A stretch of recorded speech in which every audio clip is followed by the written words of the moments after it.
మీ కథల సమయంకు స్వాగతం. నేను మీ రమ్య. హలో అండి. జాహ్నవి 3వ భాగం వినే ముందు 2 భాగాల లింక్స్ కిందన్న డిస్క్రిప్షన్ బాక్స్లో ఉన్నాయి.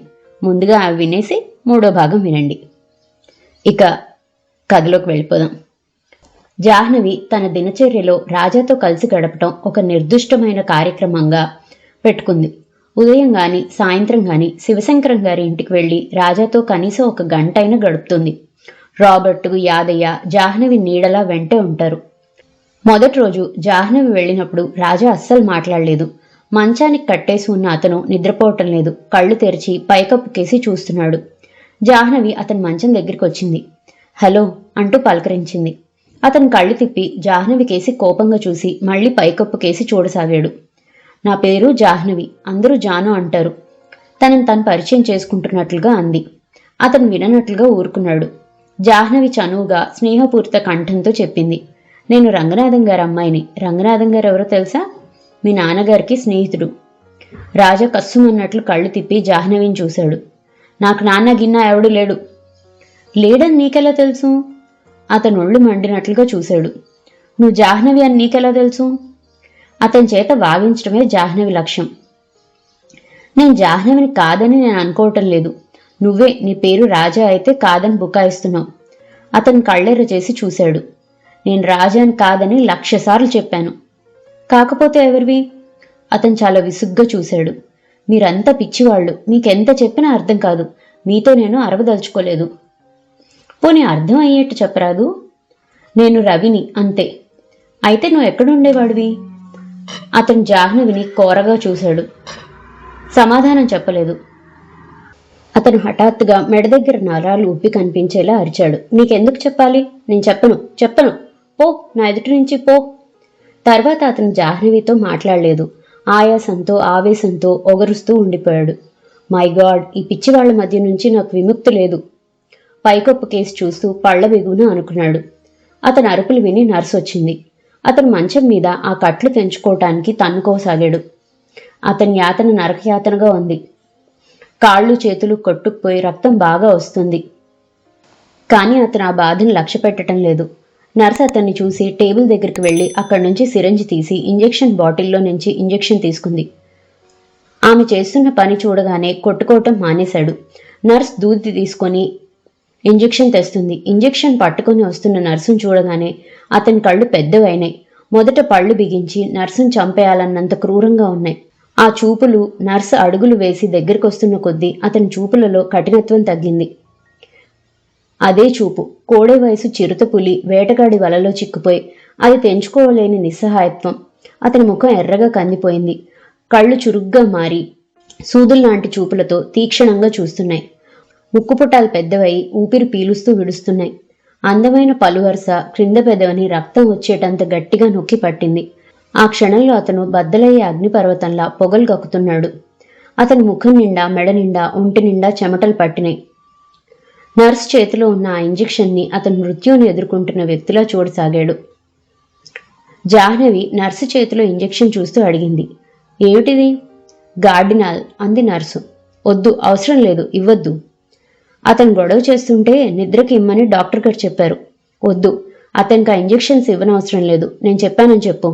అప్పుడే కాదు, ఇక నుంచి నాకు చెప్పకుండా నా అనుమతి లేనిదే అతనికి ఎప్పుడూ ఏ ఇంజెక్షన్ ఇవ్వద్దు, తెలిసిందా? ఆ స్వరం అధికారికంగా ఉంది. సరే అంది నర్స్. జాహ్నవి ఆ ఇంజెక్షన్ తీసుకెళ్లి వాష్ బేసిన్లోకి సిరంజ్ నొక్కి ఆ మందు వదిలేసి పంపు తిప్పి నీళ్లు వదిలింది. మంచం మీద పడుకునున్న రాజా కళ్ళు తిప్పి దూరంగా కనిపిస్తున్న అటాచ్డ్ బాత్రూంలో జాహ్నవి చేసిన ఈ పనిని తదేకంగా చూస్తున్నాడు. జాహ్నవి వచ్చి సిరంజిని నర్స్ చేతికిచ్చి టవల్తో చేతులు తుడుచుకుంది. మంచం మీద బందీగా ఉన్న రాజా జాహ్నవినే చూస్తున్నాడు. అతనిలో క్రూరత్వం, తిరుగుబాటుతనం, ఆవేశం మెల్లగా కరిగిపోసాగాయి. ముక్కుపుటాలు మామూలుగా అవగా గాలి మామూలుగా పీల్చసాగాడు. అతని కళ్లల్లోకి కృతజ్ఞత లాంటిది వచ్చింది. జాహ్నవి అతని మంచం దగ్గరికి వచ్చింది. అతని తల మీద చేయి వేసి నిమిరింది. భయపడకు, ఆ ఇంజెక్షన్ ఇక్కడి నుంచి నీకెవ్వరూ ఇవ్వరు, నేను ఇవ్వనేను, సరేనా? అతను భయంగా సంతోషంగా చూడసాగాడు. జాహ్నవి చేతిలో ఉన్న టవల్తో అతని నుదురు మీద, కళ్ల కింద, చెంపల మీద, కంఠం దగ్గర పట్టిన చెమటను తుడిచింది. కరుణ నిండిన స్వరంతో, హాయిగా నిద్రపో. నువ్వు బుద్ధిగా ప్రవర్తిస్తే నీ కట్లు కూడా విప్పించేస్తాను. ఈ పూట నుంచి నీకిష్టం లేని పనులు ఇక్కడ ఎవ్వరూ చేయరు, సరేనా అంది. అయితే అయితే ముందు ఆ దెయ్యాన్ని నా కళ్ల ముందు నుంచి పొమ్మను అన్నాడు. జాహ్నవి తల తిప్పి నర్సు వైపు చూస్తూ, మేరీ, ఇక్కడ నీ అవసరం ఏదీ లేదు, నువ్వు వెళ్ళిపో అంది. అది మళ్ళీ రాదుగా? చిన్నపిల్లాళ్లా చూస్తూ అడిగాడు. ఊహు, రాదు. జాహ్నవి అతన్ని పరిశీలనగా చూస్తుంది. అతని ముఖం అంతా విపరీతంగా ఉద్రేకపడటంతో అది తగ్గి నీరసం వచ్చినట్లుగా అలసటగా ఉంది. జాహ్నవిని కన్నార్పకుండా చూస్తున్నాడు. ఏమిటి ఆలోచిస్తున్నావు చెప్పు అంది చిరునవ్వుతో. ఆ నర్సును పంపిస్తే ఆ ముసలాడు నిన్నేమీ అండా? ఊహు, ఏమీ అనరు. ఎందుకని? నా మాటకి మీ ఇంట్లో తిరుగులేదు. నువ్వెవరివి?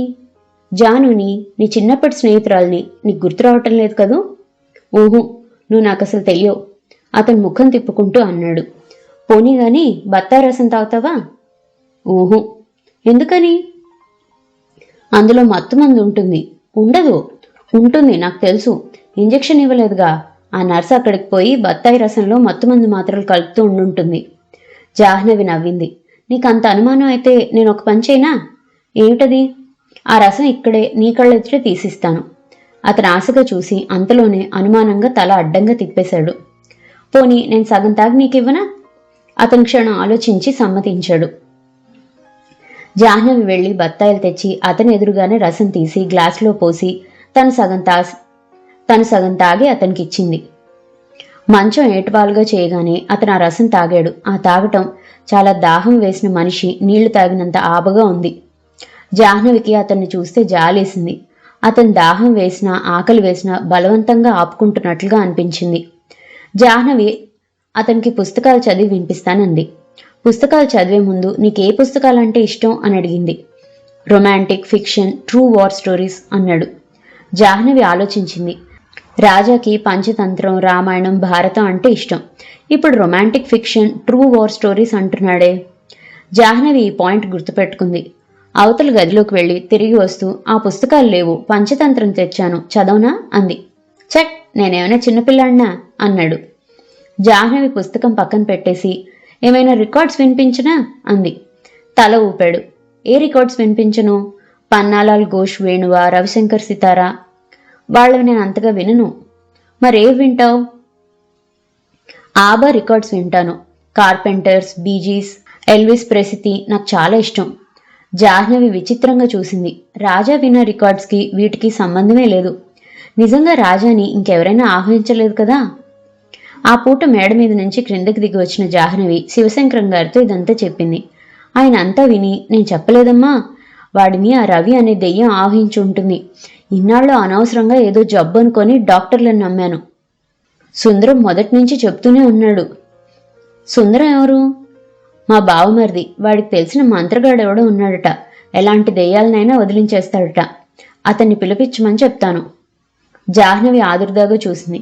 అంకుల్, వద్దు. అనవసరంగా మీరు రాజాని ఇబ్బంది పెట్టి కంగారు పెట్టిన వారవుతారు. మరేం పర్వాలేదమ్మా, ప్రయత్నించడంలో తప్పేం లేదు. దెయ్యం అయితే పారిపోతుంది, జబ్బు అయితే ఉండిపోతుంది. జాహ్నవికి ఆయనను చూస్తుంటే ఆయనతో తర్కించి లాభం లేదనిపించింది. యాదయ్య చెప్పాడు. రాజాకి నయమైతే కాలినడకన కొండకు వచ్చి నిలువు దోపిడి తలనీలాలతో సహా తనవి కొడుకువి ఇస్తానని వెంకటేశ్వర స్వామికి మొక్కుకున్నారట. రాబోయే సోమవారం శివాలయంలో పెద్ద ఎత్తున పూజలు చేసి 100 మందికి అన్నదానం చేయమని చెప్పారట. కేరళలో తెలిసిన ఒక ఫ్రెండ్కి రాజా విషయం ఉత్తరం రాసి అక్కడ ప్రకృతి వైద్యం ద్వారా ఏదైనా నయం అవుతుందేమో కనుక్కోమని వెంటనే తెలియజేయమని రాశారట. జాహ్నవి ఇంటికి వెళ్లేటప్పుడు ఆ మంత్రతంత్రాలు వద్దని మరీ మరీ చెప్పి వెళ్ళింది. జాహ్నవి ఇంటికి వచ్చేసరికి రంగనాథం గారు, ఇదిగోనమ్మా, ఈ ఉత్తరం వచ్చింది అంటూ ఇచ్చారు. అది చూడగానే జాహ్నవి మనసు ఆనందంతో గంతులేస్తున్న చిన్న పిల్లలా అయింది. ఆ ఉత్తరం యార్క్షైర్ నుంచి డాక్టర్ ఆలీ రాసింది. జాహ్నవి ఆ ఉత్తరం పట్టుకుని, వరమ్మగారు, అమ్మాయి, ఇదిగో సేమియా ఉప్మా పెడుతున్నారా అని పిలుస్తున్నా వినిపించుకోకుండా తన గదిలోకి వచ్చి మంచం మీద కూర్చొని కవర్ చించి చదవసాగింది. లెటర్ హెడ్ మీద మహమ్మద్ అలీ, సైకియాట్రిస్ట్, యార్క్షైర్ అని ఉన్న అక్షరాలు చూడగానే ఎంతో గౌరవంగా అనిపించింది. డాక్టర్ అలీ పొడుగ్గా, లావుగా, సన్నటి గడ్డంతో ఉంటాడు. ఆయన కళ్ళు కాటుక పెట్టినట్లుగా నల్లగా ఉంటాయి. దగ్గరగా ఉండే కాస్త పెద్ద పళ్ళు, సన్నటి పెదవులు, బట్టతల అవుతున్న మెత్తటి జుట్టు. అన్నింటికంటే దయగా నవ్వే కళ్ళు. తెలిసిన వారందరికీ ఆయనంటే అపరిమితమైన ఇష్టంగా ఉండేది.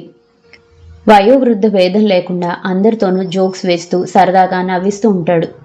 ఆయన రాసిన ఉత్తరంలో ఇలా ఉంది: డియర్ జాను, నీ ఉత్తరం నిన్న అందింది. నీ చేతి వ్రాతతో ఉన్న ఈ ఉత్తరం చూడగానే ఎంత సంతోషం వేసిందో తెలుసా? నీ ఉత్తరం చదువుతుంటే సర్రేలో మనం పనిచేసేటప్పుడు బెల్మాంట్ హాస్పిటల్ కారిడార్స్లో నడిచి వెళ్తున్నట్టే ఉంది. ఆ 2 సంవత్సరాలు ఎంత బాగా గడిచినాయో. ఇప్పుడు ఈ యార్క్షైర్లో అంత స్నేహంగా కలిసే వ్యక్తులు అరుదుగానే ఉన్నారు. నేను మొన్న సర్రే వెళ్ళినప్పుడు మీ ల్యాండ్ లేడీని చూడటానికి వెళ్ళాను. ఆవిడ పేరున నిన్ను, ఎలిజబెత్ని, నటాషాని అడిగింది. మీరెక్కడున్నారని అడిగింది. నువ్వు ఇండియా వెళ్ళిపోయావని, నటాషా జర్మనీ వెళ్ళిందని, పెళ్లి చేసుకుందని చెప్పాను.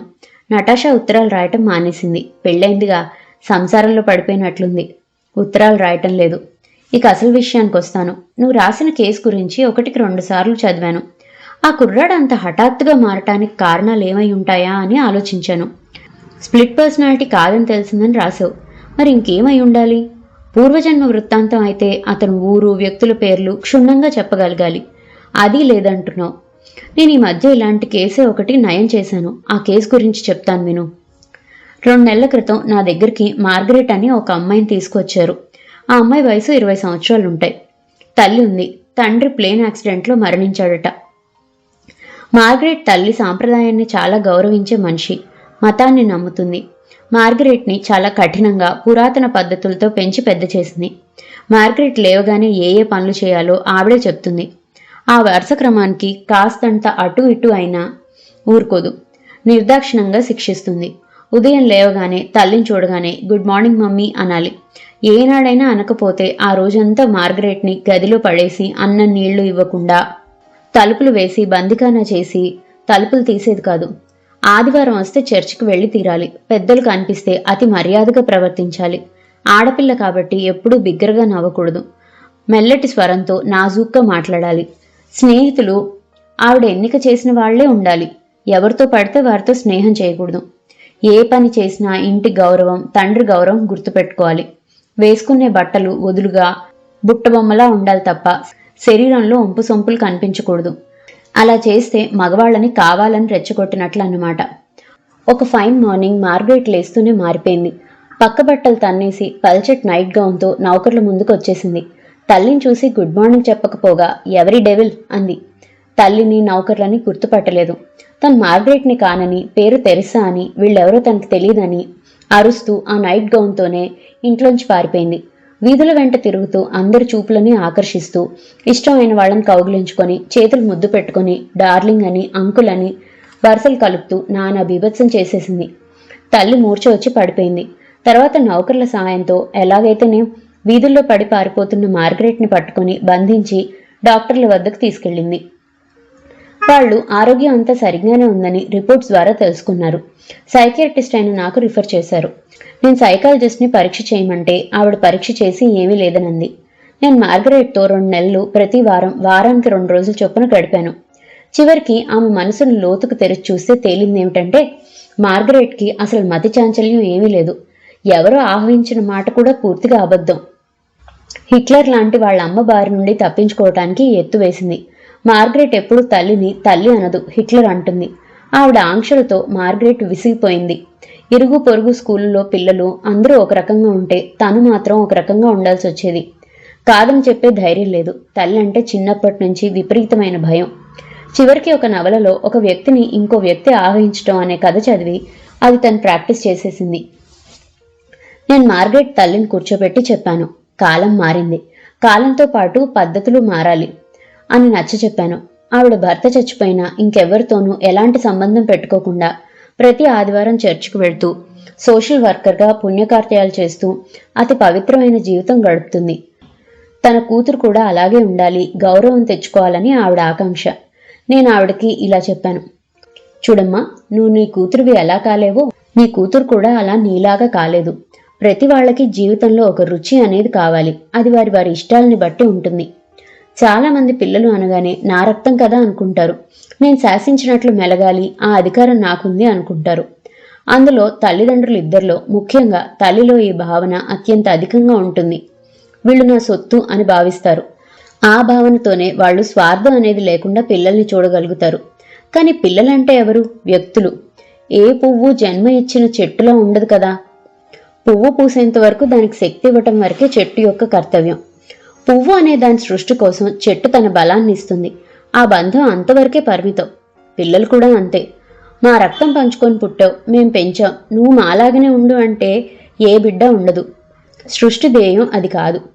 ఒక మనిషిలా ఆ మనిషికి పుట్టిన బిడ్డే ఉంటే మనిషి జీవితం ఇంత విభిన్నంగా విస్తృతంగా ఏనాటికి అయ్యేది కాదు. అప్పుడు ఈ మానవ సృష్టి కార్బన్ కాపీలో ఉండేది. అందుకని నీ పిల్లని తన ఇష్టం వచ్చినట్లు ఉండని. ఆ అమ్మాయి తనంతటి తాను నీ విలువ గుర్తించి సలహా అడిగితే ఇవ్వు. ఆమె సంతోషం, ఆలోచనలు, ఆశాభంగాలు ఒక ప్రియతమ నేస్తంలా పంచుకునే ఏ తల్లి పట్ల పిల్లలు నిర్లక్ష్యంగా ప్రవర్తించరు. మీ అమ్మాయికి మోడర్న్గా ఉండటం ఇష్టం అయితే ఉండని. జీవితం కాలానుగుణంగా వచ్చే మార్పులు చెందుతుంది. ఆ అమ్మాయికి ఆ అవకాశం ఇవ్వు. నీకు ఈ చర్చ్, మత గ్రంథాలు, పుణ్యకార్యాలు ఇవి చాలు. వీటితో నీ మనసు తృప్తి పడుతుంది. ఆ అమ్మాయికి నీకు వీటిలాగానే ఇంకేవో కావాలి. ఆమెనవి పొందని అని చెప్పాను. మొదట మార్గరెట్ని పేషెంట్గా తీసుకున్న నేను చివరికి ఆమె తల్లికి ట్రీట్ చేయాల్సి వచ్చింది. ఎందుకంటే అసలు కారణం మొక్క వేళ్ళు అక్కడ మొదలు కాబట్టి. ఇప్పుడు తల్లి కూతురు ఇద్దరూ బాగున్నారు. ఇప్పుడు మార్గరెట్కి తల్లంటే ప్రేమ. ఆమె కోసం ఏవేవో చేయాలని సరదా పడుతుంది. జాను, ఈ కేసు గురించి నీకెందుకింత వివరంగా రాశానంటే, నువ్వు రాసిన ఆ రాజా కేసు కూడా దీనికి సామీప్యంలో ఉంది. నువ్వు పరిశీలనగా చూడు. ఆ రాజా ఎలాంటి పరిస్థితుల్లో పెరిగాడు? తల్లిదండ్రులంటే అతనికి ఎలాంటి భావం ఉంది? తండ్రి చూపే అధికారం అతనికి నిజమైన ఇష్టమేనా, లేక ఇష్టపడుతున్నట్లు నటిస్తున్నాడా? అతనికి ఏమైనా ప్రేమ వ్యవహారాలున్నాయా? తండ్రికి అది తెలియజేస్తే ఒప్పుకోడని భయమా? నువ్వు అతనికి దగ్గరగా మెలిగి అతని మనసు పంచుకుంటే తప్ప వివరాలు తెలియవు. ఏ మనిషిలోనైనా ఏదైనా మానసిక వ్యాధి ఉంటే సైకాలజిస్ట్ దగ్గర బయటపడకుండా ఉండదు. సైకియాట్రీకి, న్యూరాలజీకి అంతుపట్టని వ్యాధి నాకు తెలిసినంత వరకు ఇంతవరకు ఎక్కడా లేదు. అతను మానసికంగా బాగానే ఉన్నాడని రిపోర్ట్స్ తెలియచేస్తే అతను తప్పకుండా ఏదో నాటకం ఆడుతున్నాడన్న మాటే. ఆ నాటకం ఎందుకు అనేదే నువ్వు శోధించాలి. ఈ తరం పిల్లలు అసాధ్యులు. వాళ్ల మేధస్సు చాలా చురుకైనది. తల్లిదండ్రులను ఏడిపించడంలో ఇప్పటి పిల్లలు అఖండులు. నువ్వు బాగా పరిశోధించి చూడు. నీకు నిజంగా నేను వస్తే బాగుంటుంది అనిపిస్తే తప్పకుండా వస్తాను. అంతకంటే ఆనందమైన సంగతి ఇంకేదీ ఉండదు. ఎందుకంటే ఈ కారణంగానైనా నేను నిన్ను చూడవచ్చు, ఇండియా రావచ్చు. హైదీ నిన్ను అడిగానని చెప్పమంది. పిల్లలు బాగున్నారు. నేను మామూలే, కేర్ ఆఫ్ హాస్పిటల్ పేషెంట్స్ అన్నమాటే. నువ్వు నీ పెళ్లి శుభలేఖ ఎప్పుడు పంపిస్తావు? ఇంకా నీ మనసుకు నచ్చిన వాళ్ళు దొరకనే లేదా? నిన్ననే మైకేల్ కనిపించాడు. అతను 4 నెలల క్రిందట పెళ్లి చేసుకున్నాడు. నా చేతుల్లో ఉన్న ఉత్తరం చూపిస్తూ నువ్వు రాసావని చెప్పాను. నా గురించి ఏమైనా రాసిందా అన్నాడు. లేదే అన్నాను. అతని ముఖం చిన్నపోయింది. తర్వాత ఇంకేమీ అనలేదు. జాను, ఇండియాకి వెళ్ళిపోయిన నిన్ను తలుచుకుంటే తన గూటికి తను చేరిన పక్షి గుర్తుకొస్తుంది. నువ్వు ఇక్కడ ఇన్నేళ్లు మా అందరితో కలిసి ఉన్నా నువ్వు దూరంగా ఉన్నట్లే అనిపించేది. నువ్వు చాలాసార్లు అనేదాన్ని గుర్తుందా? ఇండియాలో ఇక్కడ సదుపాయాలుంటే నేను ఇండియాకే వెళ్ళి సెటిల్ అయిపోయేదాన్ని అని. నీ మనసు మారుమూలలా ఎక్కడో నీకు ఇండియాలోనే ఉండిపోవాలి అని ఉంది. అదే జరిగింది. ఎలా ఉన్నావు జాను? నీ ఉత్తరం చూస్తుంటే సర్రేలో మనం ఏర్పాటు చేసుకున్న పుట్టినరోజు వేడుకలు, క్రిస్మస్ పండుగలు, వీకెండ్కి లండన్కి వచ్చి హైడ్ పార్క్లో మన ఉత్సాహంతో గడిపిన రోజులు గుర్తుకొస్తున్నాయి. మనిషి ఎప్పుడు ఉత్సాహంగా ఉండాలంటే తనకి నచ్చిన స్నేహితుల మధ్య కాలం గడపాలి అనే ఒక ఈజిప్ట్ సామెత. అది అక్షరాల నిజం అనిపిస్తుంది. మీ పిన్నిని, బాబాయిని అడిగానని చెప్పు. మీ ఇండియా వాళ్ళిద్దరికీ కృతజ్ఞతలు చెప్పాలంటాను. ఎందుకంటే వాళ్ల మూలంగా ఒక మంచి సైకియాట్రిస్ట్ను ఇండియా కోల్పోలేదు. వాళ్లే గనక వచ్చి ఇక్కడ ఉండినట్లయితే నువ్వు యూకేలోనే సెటిల్ అయ్యేదానివి కదా. పెద్ద ఉత్తరం రాశాను. తరచూ ఉత్తరాలు రాస్తుండు. నువ్వు చెప్పిన ఈ రాజా నీకు చాలా దగ్గరవాడు అనుకుంటే నేను తప్పకుండా ఇండియా వచ్చి అతన్ని పరీక్ష చేస్తాను. ఇక ఉంటాను. ఇక్కడ అప్పుడే మంచు పడటం ప్రారంభమైంది. ఇండియాలో శీతాకాలం చాలా అందంగా ఉంటుందని చెప్తారు కదా. ఎప్పటికైనా వచ్చి కళ్ళారా చూడకపోతానా? ఉంటాను. ప్రేమతో, ఆలి. జాహ్నవి ఆ ఉత్తరం కూర్చొని చదవటం అవగానే పడుకుని మళ్లీ చదివింది. అందులో పలకరింపులున్నాయి. బెల్మాండ్లో గడిపిన రోజులు గుర్తుకు తెచ్చే జ్ఞాపకాలున్నాయి. రాజా కేసు గురించి సలహాలున్నాయి. ఇన్ని విషయాలున్న ఆ ఉత్తరం మరీ మరీ చదవాలని అనిపించడంతో ఆశ్చర్యం ఏం లేదు. మంచం మీద పడుకుని ఉత్తరం చదవటం పూర్తి చేసిన జాహ్నవి ఆలోచనలో మునిగిపోయినట్లుగా చూడసాగింది. మైకేల్ పెళ్లి చేసుకున్నాడన్నమాట. ఈ వాక్యం చదవగానే జాహ్నవికి చాలా సంతోషం వేసింది. అయితే తన ఆలోచన అంచనా తప్పు కాదు. పెళ్ళంటే కేవలం ఆకర్షణే ముఖ్యం కాదు. వ్యక్తిత్వాలు నచ్చాలి, మనసులు అర్థం అవ్వాలి. ఒకరి పట్ల ఒకరికి, ముఖ్యంగా యాక్సెప్టెన్స్ చాలా అవసరం. ఏ యువతీ యువకుల మధ్య అయినా వయసులో ఉండగా మొట్టమొదటిగా కలిగేది శారీరకమైన ఆకర్షణ. అది హిప్నటైజ్ చేసేస్తుంది. ఆ ట్రాన్స్లో ఒకరి లోపాలు ఒకరికి అర్థం కావు. తొందరపాటు వరదలా పొంగి వచ్చేస్తుంది. జాహ్నవి దృష్టిలో పెళ్లి అంటే కేవలం ఆ వ్యక్తి నచ్చినంత మాత్రాన సరిపోదు. ఆ వ్యక్తి లేకుండా బ్రతకలేం అనిపించాలి. అది ప్రేమంటే. దానికి ఆకర్షణ సూదంట్రాయి ఉన్నా దాని తులాభారం వేరేగా ఉంటుంది. ఈ ప్రేమలో పడిన వారికి శారీరకమైన ఆకర్షణ రెండవ ప్రాధాన్యతనిస్తుంది. అందుకే ప్రపంచంలో మనం చాలా విచిత్రమైన ప్రేమ జంటల్ని చూస్తూ ఉంటాం. వారి మధ్య శారీరకమైన అందంలో సామ్యం ఉంటుంది, తెలివితేటల్లో పోలిక ఉండదు, జీవితం పట్ల అభిరుచిలో కూడా వ్యత్యాసం ఉంటుంది. జాహ్నవికి ఉత్తరం మడిచి కవర్లో పెడుతుంటే మైకేల్ గుర్తుకొచ్చాడు. ఎత్తు 5 అడుగుల 8 అంగుళాలే అయినా సన్నగా చువ్వలా ఉండటం వల్ల పొడుగ్గా కనిపించేవాడు. జొన్న పీచులా మెత్తగా సిల్క్లా ఉండే జుట్టు, నవ్వితే చిన్నగా అయ్యే నీలం కళ్ళు, గడ్డం మీద చిన్న సొట్ట. అదే ఆ ముఖానికి ఆకర్షణేమో. అతను తనతో పనిచేసేవాడు. అతని తండ్రి బ్రిటిష్ అయినా తల్లి పోలాండ్ దేశస్తురాలు. అతను చిన్నప్పుడే పోయారు. తండ్రి చెల్లెలు పెంచింది. ఆవిడ చాలా మంచి ఆవిడ. తనని పెళ్లి చేసుకోమని పోరేది. వర్ణభేదం ఆవిడ పెట్టుకోలేదు కూడా. మైకేల్ తరచుగా తన అపార్ట్మెంట్కి వచ్చేవాడు. ఒక్కోసారి వీకెండ్కి కలిసి సినిమాకైనా వెళ్లేవారు. కోహినూర్ రెస్టారెంట్లో వేళ్లతో తుంచి దోశ తినటం అతనికి ఎంతో ఇష్టం. అతను జాహ్నవికి పూలు పంపేవాడు, గ్రీటింగ్ కార్డ్స్ పంపేవాడు. నటాషాకు అతనంటే ఎంతో ఇష్టం. కానీ అతను అమ్మాయిని అంతగా పట్టించుకునేవాడు కాదు. నటాషాకి అతనితో మాట్లాడాలని ఎంతగానో ఉండేది. మొదట్లో ఇది గుర్తించనే లేదు. ఒకసారి మైకేల్ వచ్చాడు. డ్రాయింగ్ రూమ్లో కూర్చుని ముగ్గురు మాట్లాడుతున్నారు. మధ్యలో నటాషా వెళ్ళిపోయింది. చాలాసేపు అయిన తర్వాత మైకేల్ వెళ్ళిపోయాడు. అతన్ని పంపి తన లోపలికి వస్తే బెడ్రూమ్లో నటాషా ఏడుస్తూ పడుకుంది. తను కంగారు పడింది. మంచం మీద కూర్చుని ఏమిటి అని బలవంతం చేస్తే ఏడుస్తూ, మైకేల్కి నీకు మధ్య నేనెందుకు అడ్డం అని వచ్చేశాను. నేను ఇక్కడికి వచ్చి అరగంట అయింది. కనీసం నువ్వైనా పిలిచావా? లేదు. మీ ఇద్దరికీ నేను అడ్డంగా ఉన్నా కదూ. నేను రేపే ఇల్లు ఖాళీ చేసి వెళ్ళిపోతాను అంది. తను నటాషాని కౌగిలించుకుంది. నటాషా ఎంతో మంచి అమ్మాయి, స్నేహానికి ప్రాణం ఇస్తుంది. నటాషాకి మైకేల్ అంటే అంత ఇష్టం అని ఇంతవరకు తనకు తెలియనే తెలీదు. ఆశ్చర్యంగా అనిపించింది. అప్పటినుంచి నటాషా లేకుండా తను మైకేల్తో వెళ్లేది కాదు. ఫోన్ చేస్తే నటాషాతోనే ఎక్కువ మాట్లాడించేది. మైకేల్ మీద తనకి ఇంట్రెస్ట్ లేదని తెలుసు. నటాషా ఇంకా ప్రాణం కంటే ఎక్కువగా అభిమానించేది. మైకేల్ తనని చేసుకుంటానని అన్నాడు. తన అంగీకారం తెలుపలేదు. పెళ్లి ఇప్పుడే చేసుకోను అంది. ఎప్పటి వరకు ఆగమన్నా ఆగుతానన్నాడు. నేనంటే నీకెందుకు ఇష్టం అంది తను. ఎందుకేమిటి, నాకు చిన్నప్పటి నుంచి ఈస్ట్ అంటే ఫ్యాసినేషన్. నిన్ను చూసిన తర్వాత పెళ్లి చేసుకుంటే ఇండియన్ యువతనే చేసుకోవాలి అనుకున్నాను అన్నాడు. నా గురించి నీకేం తెలుసుకోవాలనిపించలేదా? నాకు వ్యక్తి ముఖ్యం, బ్యాక్గ్రౌండ్ అక్కర్లేదు, అనవసరం. జాహ్నవి నవ్వింది. నిజమే, వాళ్ళకి వ్యక్తి ముఖ్యం. ఎందుకంటే వారి ఆత్మీయత, పరిచయం అంతవరకే పరిమితం.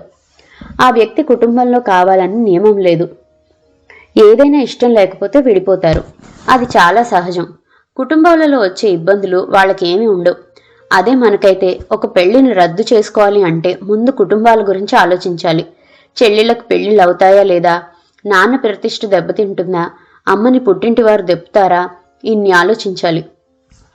వెస్ట్లో వ్యక్తికి ప్రాధాన్యత ఉంది.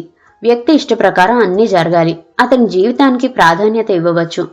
అది స్వార్థం అనిపించుకోదు. కానీ ఈస్ట్లో అలా కాదు. వ్యక్తి కంటే కుటుంబం చాలా ముఖ్యం. కుటుంబ శ్రేయస్సు కోసం వ్యక్తి తల వంచాలి. అతను స్వార్థపరుడు కారాదు. అందుకే జీవితం తన స్వంతది కాదు, దాని మీద కుటుంబం యొక్క అధికారం ఉంటుంది. మైకేల్ జీవన పరిధి తను చూస్తూనే ఉంది. పిన్నిని, బాబాయిని, చివరికి తన వృత్తిని మరిపించేటంత ఆకర్షణ తనకేమీ కలగలేదు. నటాషాలాగా అతను ఒక మంచి స్నేహితుడు మాత్రమే. స్వేచ్ఛగా అన్ని విషయాలు మాట్లాడగలుగుతుంది. జాహ్నవి ఆలోచించిన కొద్దీ తనలో పాత కొత్త కలయికల వ్యక్తిత్వం ఉన్నట్లుగా ఉంది. తను పెళ్లి విషయంలో స్వేచ్ఛ కోరుకుంటుంది. మనసుకి నచ్చిన వాడినే చేసుకుంటుంది. కానీ అవతల వ్యక్తి తన కుటుంబాన్ని కూడా మన్నించాలి. అతని కుటుంబం ఉంటే తను కూడా వాళ్లతో కలవటానికి ప్రయత్నిస్తుంది. మైకేల్కి జాహ్నవి మీద ప్రేమ ప్రథమంగా రాలేదు. అతనికి ఈస్ట్ అంటే ఒక ఫ్యాసినేషన్. అంటే అంతరాల్లో ఉన్న కోరికకి తను రూపం అయిందన్నమాట. అతనికి ఫ్యాసినేషన్ పోవచ్చు. తనకి తాను బాగా ఆలోచించి తన మనసేమిటో తరచి చూస్తే, తనెవరినైనా ప్రేమిస్తే ఆ వ్యక్తికి తను గుండెకాయ అయినట్లుగా ఉండాలి. ఫ్యాసినేషన్గా మాత్రం ఎన్నటికీ కాదు. అందుకే మైఖేల్ని చిరునవ్వుతో తిరస్కరించింది. అతని రూపం అందమైనదే, అందులో ఏమీ సందేహం లేదు. కానీ తనకి జీవితంలో తోడుగా కావాల్సింది అందమైన బొమ్మ కాదు, తన మనసును అర్థం చేసుకునే తోడు. అందుకే మైఖేల్ లాలన తననేమీ కదిలించలేదు. తనకి ఏం కావాలో తనకు తెలుసు. అలాంటి వ్యక్తి దొరికే వరకు ఆగగలదు. దొరకకపోతే తన వృత్తి తనకు చాలు. సరిపెట్టుకోవటం అనే ప్రశ్నే లేదు. ఆలీ ఎప్పుడు తనని టూ ఇంటెలిజెంట్ అంటూ ఉండేవాడు. తెలివితేటలు తనకి ఎలా వచ్చాయో తెలీదు, కానీ అవి జీవన జ్యోతిలా తనని సక్రమంగా నడిపించితే చాలు. మైఖేల్ తన కోసం తన వెంట తిరుగుతుంటే ఇద్దరినీ కలిసి చూసిన కొంతమంది సహాధ్యాయులు తను అతను వెంట పడుతున్నట్లు, ప్రేమను వెళ్లబోసి అతన్ని పెళ్లి చేసుకోమని వేధిస్తున్నట్లు చెప్పుకోసాగారు. ఈ పుకార్లకి మైఖేల్ కూడా సహాయం చేశాడా? ఏమో, తను విననట్టే ఊరుకునేది. ఏ మనిషి అయినా సరే ఈ జీవన సాగరం సక్రమంగా దాటాలంటే అపారమైన ఓర్పు ఎంతో అవసరం. అనవసరంగా ఈ ప్రపంచం మనల్ని రెచ్చగొడుతుంది, పిచ్చివాళ్లం చేస్తుంది, అపవాదులు వేస్తుంది. మనుషుల్లో మామూలు వ్యక్తులైతే ప్రపంచంతో యుద్ధం చేస్తారు. అదే తెలివిగల వాళ్ళైతే సింపుల్గా ప్రపంచాన్ని నిర్లక్ష్యంగా ఒక తిరస్కారమైన చూపు చూసి తన పని తాము చేసుకుంటారు. లండన్లో క్రిస్మస్ వస్తే ఎంత బాగుండేది. ఆ రోజున ఏ ఇల్లు చూసినా రంగురంగుల దీపతోరణాలే. డిసెంబర్లో క్రిస్మస్కి ఒక వారం ముందు నుంచి ఇల్లు డెకరేట్ చేస్తారు. ప్రతి ఇంట్లో క్రిస్మస్ ట్రీ పెడతారు. తను కూడా నటాషాతో కలిసి అందంగా ఆ ట్రీని అలంకరించేది. ఆలీ కుటుంబాన్ని, మైఖేల్ని డిన్నర్కి పిలిచేవాళ్లు. ఇంటావిడ కూడా వచ్చి సరదాగా పాల్గొనేది. అప్పుడప్పుడు వీకెండ్స్కి తను, నటాషా, ఆలీ కుటుంబం కలిసి ట్రైన్లో లండన్ వెళ్లి తిరిగి వచ్చేవాళ్లు. అదొక జీవితం. ఇప్పుడు ఆలోచిస్తే కలలా ఉంటుంది. మంచం మీద పరధ్యానంగా పడుకుని ఉన్న జాహ్నవి టెలిఫోన్ గణగణా మోగడంతో ఉలిక్కి పడినట్లుగా ఈ లోకంలోకి వచ్చింది. వంగి ఫోన్ తీసింది. హలో, జాహ్నవి హియర్ అంది. హలో జాను, అవతల నుంచి పెద్దగా గొంతు వినిపించింది. నేను సత్యవతిని మాట్లాడుతున్నాను. హాయ్ సత్య, ఎక్కడి నుంచి? మీ ఊరి నుంచే. నిజంగానా? నిజంగానే. ఎప్పుడొచ్చావు? ఉదయం వరంగల్ బండికి దిగబడ్డాను తల్లి. ఆ రైలు సరిగ్గా చేరిందా? జాహ్నవి నవ్వింది. సత్యవతి కూడా పక్కపక్క నవ్వింది. ఈరోజు సరిగ్గానే వచ్చిందిలే అంది. సత్యవతి అసలు ఊర్లో ఎక్కువగా వెళ్ళదు. రైలు ఎక్కితే పడిపోతుందని భయం, కారు ఎక్కితే యాక్సిడెంట్ అవుతుందేమోనని హడలు. దానికి తగ్గట్లే చాలాసార్లు ఆమె ఎక్కిన వాహనాలకి ఏదో ఒకటి ఆటంకం కలుగుతూ ఆలస్యం అవుతూ ఉండేవి. నేను రేపు ఉదయం వస్తున్నాను. తమరు పేషెంట్లను వదిలేసి ముస్తాబై ఉండండి. అమ్మో, పేషెంట్స్నే? నా ప్రాణం వదలమన్నా వదులుతాను, కానీ వాళ్ళని వదలను. ఈ పిచ్చి నీకు వదలదు. ఇంతకీ మొగుడు సంసారం ఇంకా ఏం లేదుటగా? లేవు. నేను వచ్చాగా, సంబంధాలు చూస్తాలే. అయితే నీ కంటికే కనిపించను. అంత పని మాత్రం చేయకు. నేను రేపు వస్తా. ఇంకా 4 ఫోన్ చేయాలి. పెట్టేస్తున్నా? పెట్టే.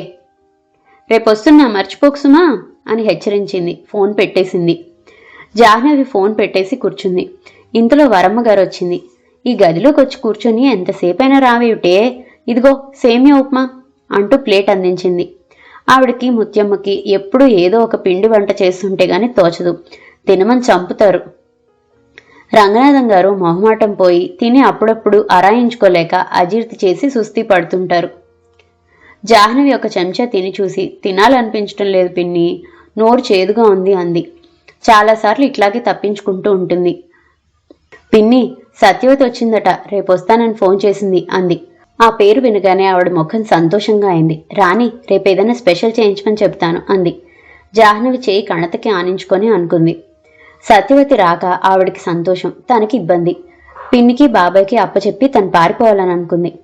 తర్వాత 2 రోజులు జాహ్నవికి శివశంకరం గారి ఇంటికి వెళ్ళటానికి చిక్కలేదు. సత్యవతితో కలిసి తిరగటమే సరిపోయింది. సత్యవతి వెంటుంటే అంతే. కాలం ఎట్లా గడిచిపోయేది తెలీదు.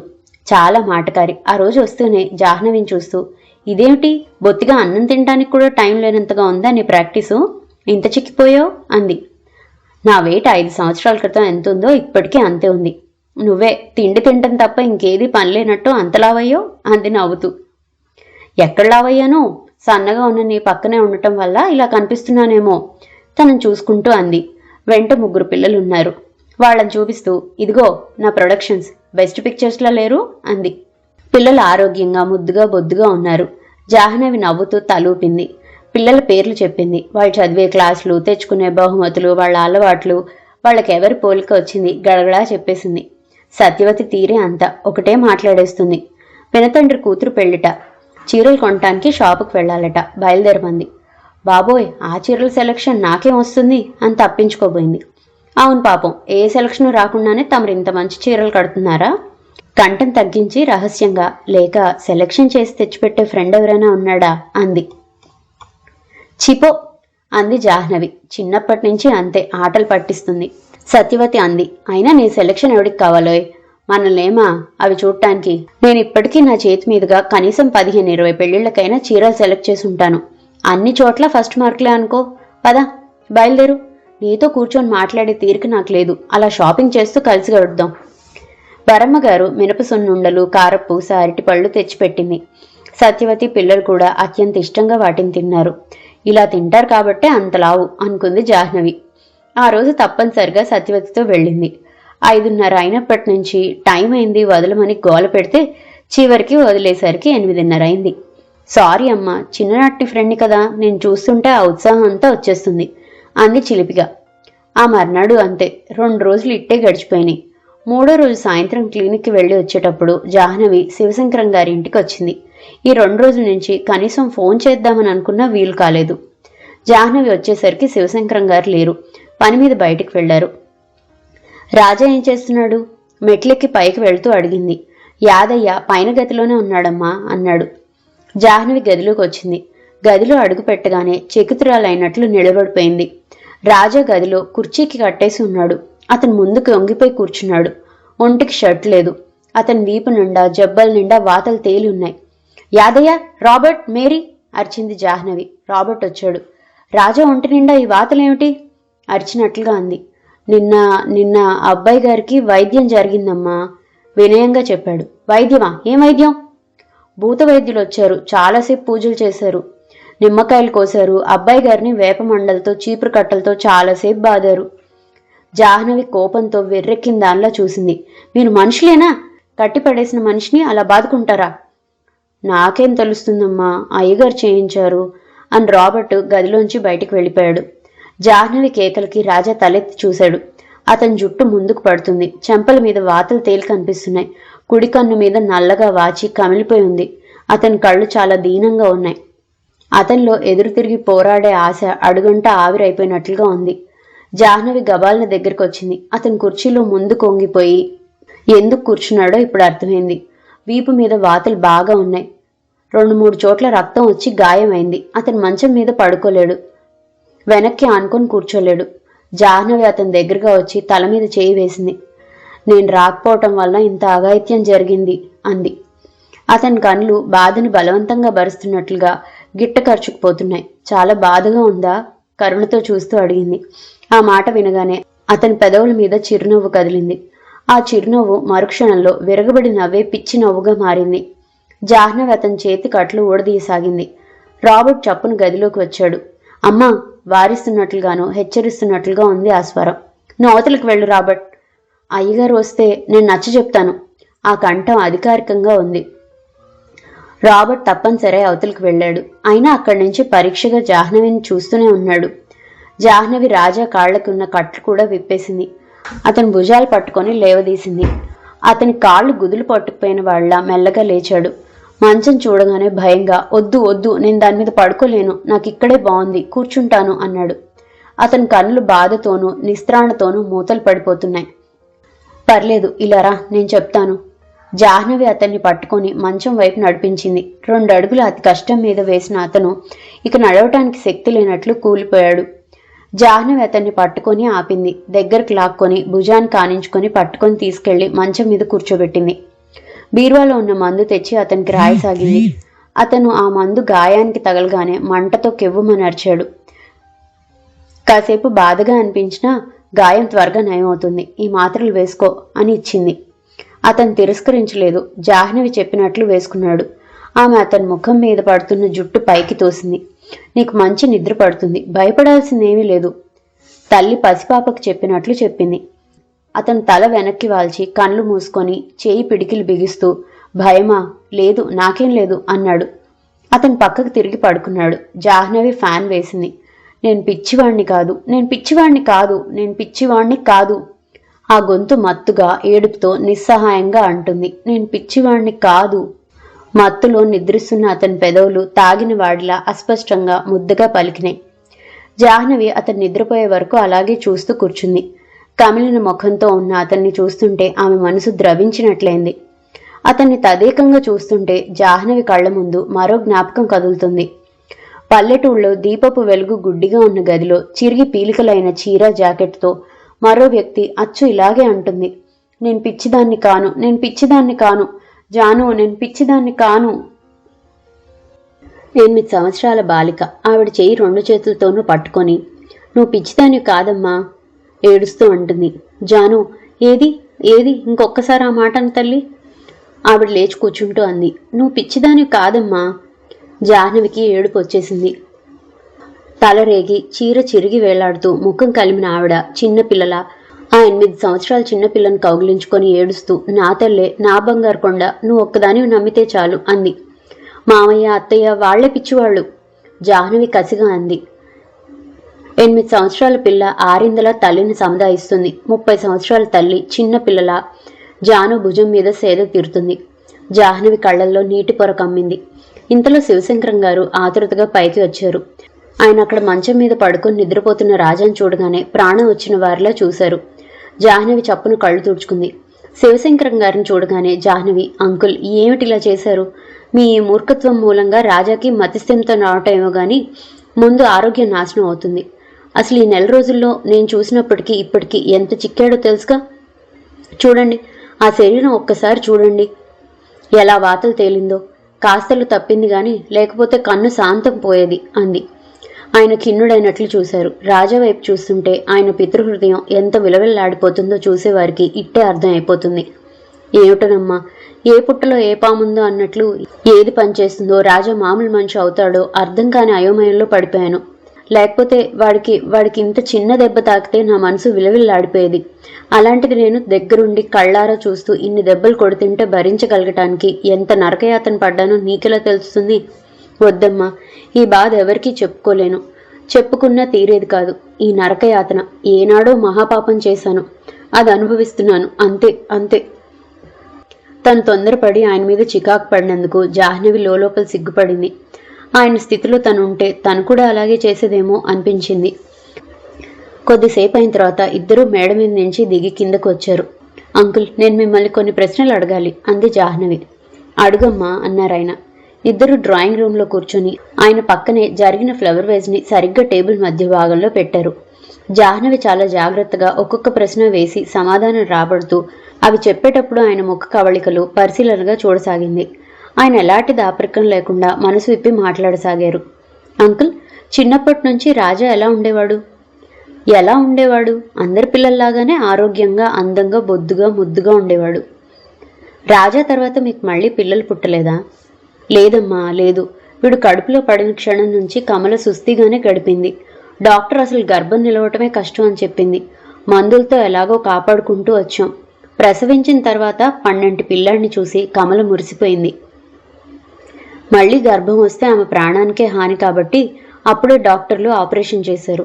మాకిక పిల్లలు పుట్టరని తెలుసు. అందుకే వాడిని కంటికి రెప్పలా కాపాడుకుంటూ పెంచుకున్నాం. రాజాకి స్నేహితులున్నారా?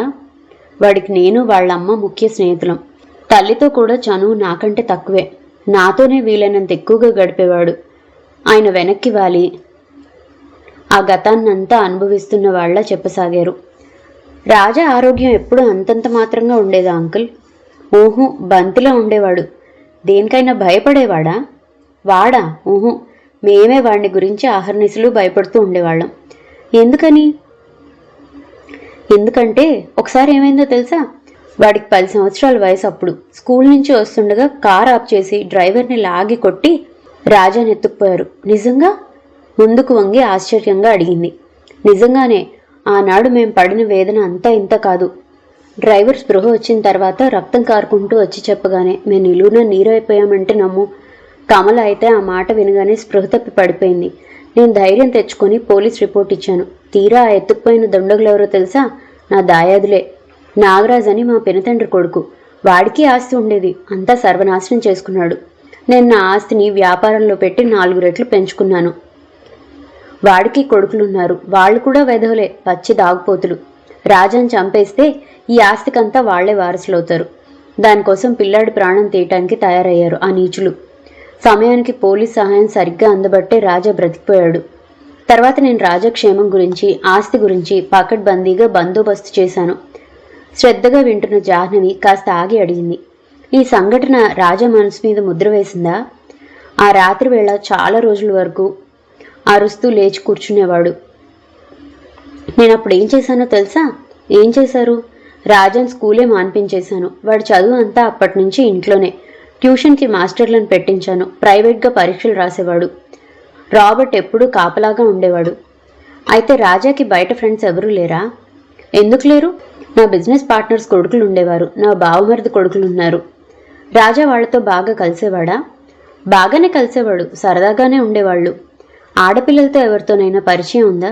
ఓహో, ఆడపిల్లలతో చిన్నప్పటి నుంచి వాడు దూరంగానే ఉండేవాడు. ఎందుకో తెలీదు, ఇష్టపడేవాడు కాదు. ఆయన పెద్దగా నిట్టూరుస్తూ, దానివల్ల మాకు సగం బాధలు తప్పినట్లయింది. ఎందుకంటారు? లేకపోతే ఎవరో ఒక అమ్మాయి ఆకర్షణలో పడ్డాడనుకో, అది ఎంత తలనొప్పి. జాహ్నవి అవునున్నట్లు తలూపింది. ఆయన తనలో తను నెమరు వేసుకుంటున్నట్లుగా అన్నారు.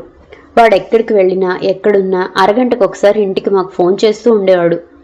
వాడికి పియానో అంటే చాలా ఇష్టం. ఒకసారి ఒక ఫారినర్స్ ఇంటికి పార్టీకి వెళ్ళినప్పుడు అక్కడ వాళ్ళు పియానో వాయించడం చూసి ముచ్చటపడి అది తనకు కావాలని అన్నాడు. నేను వెంటనే బొంబాయి నుంచి తెప్పించాను. నేర్పటానికి ఒక ఆంగ్లో ఇండియన్ని పెట్టాను. ఆ వ్యక్తి ఆడా మగా? మగవాడే, చెప్పానుగా. రాజా ఆడపిల్లల్ని చూస్తే ముఖం ఎత్తి మాట్లాడేవాడు కాదు, అంత సిగ్గన్నమాట. మగవాళ్ల మధ్య ఉన్నంత చనువుగా ఆడవాళ్లతో ఉండేవాడు కాదు. అందరూ మా పెంపకంతో పెరిగితనం, సిగ్గు నూరిపోసామని విమర్శించేవారు. వాళ్ళ అమ్మతోనే వాడు నాతో మాట్లాడినంత చనువుగా మాట్లాడేవాడు కాదు. కమలకి మాత్రం వాడంటే పంచ ప్రాణాలు. వాడిని తనకు కాకుండా చేస్తూ నా వైపు ఎక్కువగా తిప్పుకుంటున్నానని సాధిస్తూ ఉండేది. రాజాకి పెళ్లి చేయాలని మీరు అనుకోలేదా అంకుల్? ఎందుకు అనుకోలేదు? 22వ సంవత్సరం వచ్చినప్పటి నుంచి ప్రయత్నం చేస్తున్నాం. మేం కావాలని చాలామంది వచ్చారు, కానీ అంతమందిలో వాడికి నచ్చిన పిల్ల ఒక్క అమ్మాయి కూడా కనిపించలేదు. రాజాకి అసలు పెళ్ళంటే భయం. వేరే వ్యక్తి ఇంట్లోకి రావటమే భరించలేను అనేవాడు. వాడు పెళ్లి అంటే ఇంకో వ్యక్తితో జీవితం పంచుకోవటానికి భయపడుతున్నాడని గ్రహించాను. మాకు మంచి పిల్ల కావాలి, మాలాగా వాడిని చూసుకునే సౌజన్యమూర్తి కావాలని మా ఆశ. ఇంతలో వాళ్ళ అమ్మ పోయింది. ఆ ప్రయత్నం తాత్కాలికంగా మరుగున పడిపోయింది. ఇంతలో ఈ ఉపద్రవం వచ్చింది. మెడ్రాస్లో అసలు ఏం జరిగింది అంకుల్? ఆయన ఒక్క క్షణం ఆగారు. క్రిందికి చూస్తుండిపోయారు. ఆయన జరిగిందంతా బాగా గుర్తు చేసుకుంటున్నట్లుగా కనుబొమ్మలు బాగా ముడుచుకున్నాయి. తర్వాత నెమ్మదిగా ఆనుకొని కళ్ళు మూసుకొని చెప్పసాగారు. నేను వ్యాపార రీత్యా ఎక్కడికి వెళ్ళినా 2 రోజుల కంటే ఎక్కువ అక్కడ ఉండను. 2 రోజుల కంటే ఎక్కువ ఆలస్యం అయినట్లయితే వాడికి ఫోన్ చేసి పిలిపించుకునేవాడిని. ఈసారి కూడా అలాగే అయింది. వాడు మెడ్రాస్ వచ్చాడు. రాజాకి చిన్నప్పటి నుంచి ఈత నేర్చుకోవాలని సరదా. కానీ జలగండ ఉందని ఎవరో అన్నారని తల్లి నీళ్ల జోలికే వెళ్ళనిచ్చేది కాదు. ఆవిడ పోయిన తర్వాత నేను రాజాని ఈత నేర్చుకోమని చెప్పాను. వాడి సరదా ఎందుకు కాదనాలి అనుకున్నాను. ఈ ఊళ్ళోనే స్విమ్మింగ్ పూల్కి పంపించేవాణ్ణి. మెడ్రాస్ వస్తే రోజు ఉదయం సముద్రానికి స్విమ్మింగ్కి వెళ్లాల్సిందే. శాంతం బీచ్ అంటే వాడికి ఇష్టం. అక్కడ రోజు స్నానం చేసేవాడు. నేను రాబర్ట్ వెంట వెళ్లేవాళ్ళం. ఆ రోజు ఉదయం లేస్తూనే ముఖం కడుక్కోవటానికి వెళ్లి బాత్రూంలో దడాలన పడిపోయాడు. నేను పరిగెత్తేసరికి స్పృహ తప్పి ఉన్నాడు. నేను రాబర్ట్ మోసుకు తీసుకొచ్చాం. అంతలోనే మెలకు వచ్చింది. నేను డాక్టర్కి ఫోన్ చేశాను. ఆయన వచ్చి శారీరకంగా సుస్థి ఏం లేదని చెప్పాడు. రాజా కళ్ళు తిరిగాయి తప్ప ఇంకేం లేదు అన్నాడు. కాఫీ తాగాడు. వద్దన్నా వినకుండా స్విమ్మింగ్కి బయలుదేరాడు. వాడి మాట ఎప్పుడు కాదనలేని నేను గట్టిగా మందలించలేకపోయాను. ఆ రోజు నీళ్లలోకి వెళ్లిన వాడు ఎంతకీ బయటికి రావటం లేదు. నేను పిలిస్తే పలకలేదు. నాకే కంగారు వేసింది. ఇంకా ఇంకా లోపలికి వెళ్తున్నాడు. నాకు భయం వేసింది. నేను నీళ్ల వైపు పరిగెత్తాను. అలలు బాగా వస్తున్నాయి. రాజా కొట్టుకుపోతున్నాడు. రాబర్ట్ కూడా పరిగెత్తుకొచ్చాడు. అలల మీద నుంచి ఎంతో కష్టం మీద రాజాను పట్టుకోగలిగాము. వాడు ఊపిరికి పెనుగులాడుతున్నాడు. నా చేతిలో స్పృహ తప్పిపోయాడు. మళ్ళా వాడికి ఎందుకో కళ్ళు తిరిగాయి అనుకున్నాం. రాజా నేను రాబర్ట్ తీసుకొచ్చి కారులో పడుకోబెట్టాం. నేనెంతో పిలిచాను. కళ్ళు తెరిచిన వాడు నా వంక రాబర్ట్ వంక అయోమయంగా చూశాడు. మమ్మల్ని గుర్తుపట్టలేదు. హోటల్కి తీసుకొచ్చాం. డాక్టర్కి చూపించాను. అప్పటికి రాజా నన్ను ఎరగనట్లుగా అనటం ప్రారంభించాడు. ఆయన మందులు రాసిచ్చాడు. రాజా పారిపోవటానికి ప్రయత్నిస్తుంటే రాబర్ట్ నేను పట్టుకున్నాం. హాస్పిటల్లో చేర్పించాం. అక్కడ లాభం లేదని ఇక్కడికి తీసుకొచ్చాను. పేరు గల డాక్టర్లందరికీ చూపించాను. ఆ రోజు నుంచి ఈ రోజు వరకు వాడు మళ్ళీ నన్ను గుర్తుపట్టనే లేదు. కళ్ళు మూసుకొని చెప్తున్న ఆయన కంఠం చివరికి దుఃఖంతో పూడుకుపోయినట్లుగా అయింది. కళ్ళ నుంచి నీళ్లు పక్కలకి జారిపోతున్నాయి. జాహ్నవి ఏకాగ్రతగా వింది. అసలే కృంగిపోయిన ఆయనని ఈ ప్రసంగం ఎత్తి బాధ పెట్టినట్లుగా తెలుస్తూనే ఉంది. జాహ్నవికి బాధ అనిపించింది. కానీ రాజాకి నయం చేయాలంటే ఈ వివరాలన్నీ చాలా ముఖ్యం. జాహ్నవి లేచింది. వస్తాను అంకుల్ అంది. మీరు రాజాని కొద్ది రోజుల పాటు నా మీద నమ్మకం ఉంచి నాకు వదిలేయండి. ఇతర ప్రయత్నాలు ఏవి చేయవద్దు అంది. అలాగేనమ్మా, ఇక నీకు అడ్డు చెప్పను అన్నారాయన. మర్నాడు సాయంత్రం వేళ జాహ్నవి రాజాను చూడటానికి వచ్చింది. అతను మంచానికి కట్టేసున్నాడు. నిద్రపోవటం లేదు. జాహ్నవి అతని దగ్గరగా వచ్చింది. గుడ్ ఈవినింగ్ అంది పలకరింపుగా. అతను జాహ్నవినే చూస్తున్నాడు. జాహ్నవి చకచక కట్లు విప్పొస్తూ ఒంట్లో ఎలా ఉంది అంది. పర్వాలేదు. పొద్దునుంచి ఏమీ తినలేదుట కదా అంది. అతను మాట్లాడలేదు. తినకపోతే ఇంకా నీరసపడిపోతావు అంది. అతను మంచం మీద లేచి కూర్చున్నాడు. కాళ్ళు చేతులు బాగా విదిలించి సరిచేసుకున్నాడు. ధనస్సులో వంగి నడుం సరిచేసుకున్నాడు. ఇంతలో సీను అక్కడికి ప్లేట్లో కోసిన యాపిల్ ముక్కలు, బిస్కెట్స్, కప్పుతో హార్లిక్స్ తెచ్చాడు. జాహ్నవి అతనికి ఇచ్చింది. అతను తిరస్కరించలేదు. బాగా ఆకలితో ఉన్నవాళ్లా గబగబా తినేశాడు. హార్లిక్స్ తాగేశాడు. అమ్మయ్య, క్షుద్బాధ కాస్త తగ్గిన వాళ్ళ అంటూ వెనక్కి చెయ్యి ఆనించాడు. సీను వెళ్ళిపోయాడు. జాహ్నవి అల్మారా దగ్గరికి వెళ్లి మందుల కోసం వెతుకుతుంది. ఇంతలో మంచం మీద కూర్చున్న రాజా ఒళ్ళు వీర్చుకుంటున్నట్లుగా వెనక్కి వంగి హఠాత్తుగా కాళ్ళెత్తి పిల్లి మొగ్గ వేసేసి మంచానికి అటువైపు దూకి గుమ్మం దగ్గరికి పరిగెత్తాడు. అక్కడ రాబర్ట్, యాదయ్య కాపలా కాస్తున్నట్లుగా నిలబడున్నారు. రాబర్ట్ లోపలికి రాబోయాడు. తూనీగలా గుమ్మం దాటబోతున్న రాజా గుమ్మానికి చెరో చేయి వేసి ముందుకు వెళ్లకుండా తనను తాను నిలదొక్కుని ఆగాడు. వెంటనే ఎంత వేగంగా అక్కడి నుంచి పారిపోవాలని చూశాడో అంత వేగంగానూ తిరిగి వచ్చాడు. జాహ్నవి మందు తెస్తూ నిర్లిప్తత నిండిన ముఖంతో అంది. నువ్వు ఇచ్చిన స్వతంత్రాన్ని దక్కించుకోవటం లేదు. నువ్వు పారిపోవాలని అనుకున్నా సాగదు. నువ్వు బుద్ధిగా ఉంటే కనీసం ఈ గదిలోనైనా స్వేచ్ఛ ఉంటుంది. అటు ఇటు తిరగవచ్చు. లేకపోతే మంచాన్ని వేలుతో చూపిస్తూ అదే గతి పడుతుంది అంది. రాజా నిస్సహాయంగా చూశాడు. అతని కళ్లల్లో బలవంతంగా ఆపుకుంటున్న కోపం స్పష్టంగా కనిపిస్తుంది.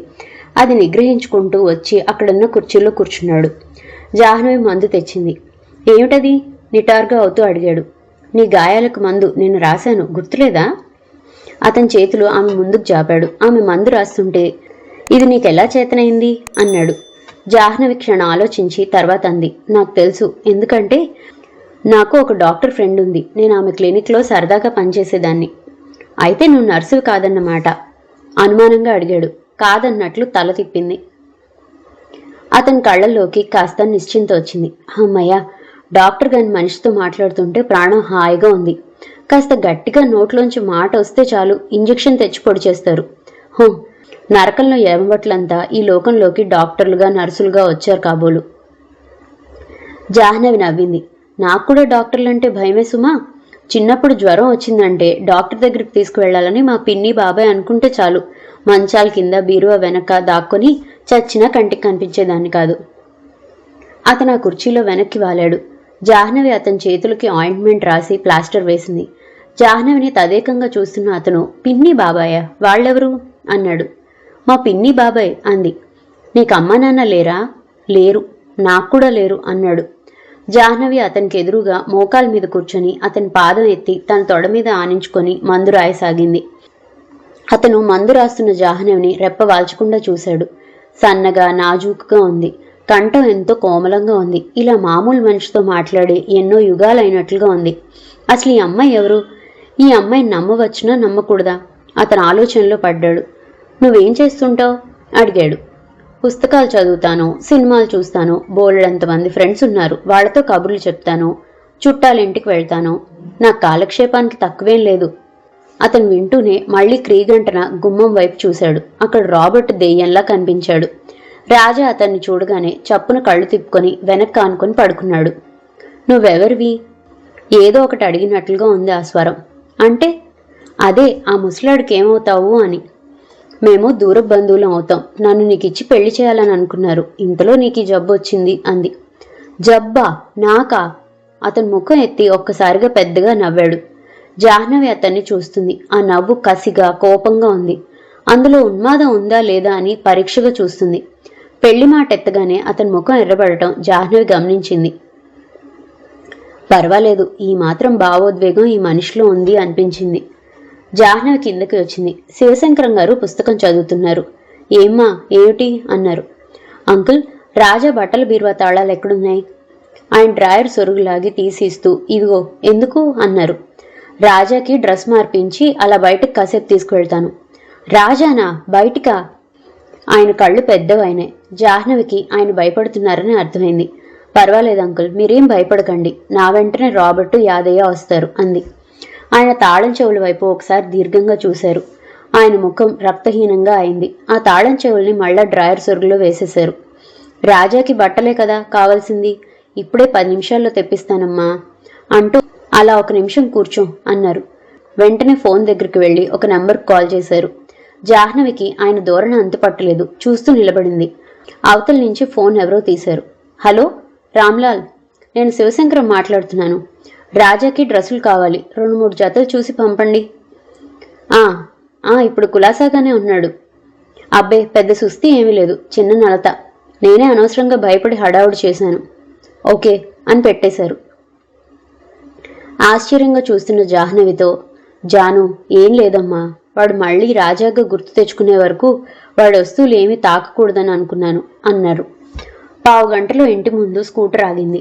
ఒక వ్యక్తి 4-5 ప్యాకెట్లు తెచ్చి శివశంకరం గారి ముందు పెట్టాడు.